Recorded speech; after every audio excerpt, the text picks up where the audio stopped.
Meghalaya BJP Mahila Morcha protested against the repeated cases of sexual assault on women meted out by TMC leaders and party-affiliated criminals in West Bengal's Sandeshkhali, while also demanding the immediate resignation of Chief Minister Mamata Banerjee, terming the Sandeshkhali incident as a dark case of systemic abuse, administrative apathy and police-criminal collision, which resulted in one of the blackest chapters in Bengal's and India's history.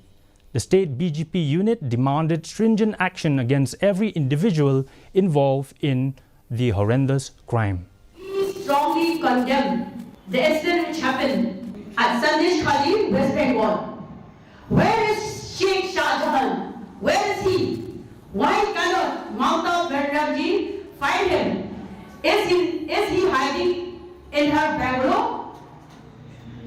Why cannot she arrest him? Is she directly supporting him and his group? Where is the billions? We want him to be arrested. We want the Mahila. We want all the ladies, all the women in West Bengal to be safe. A 2-day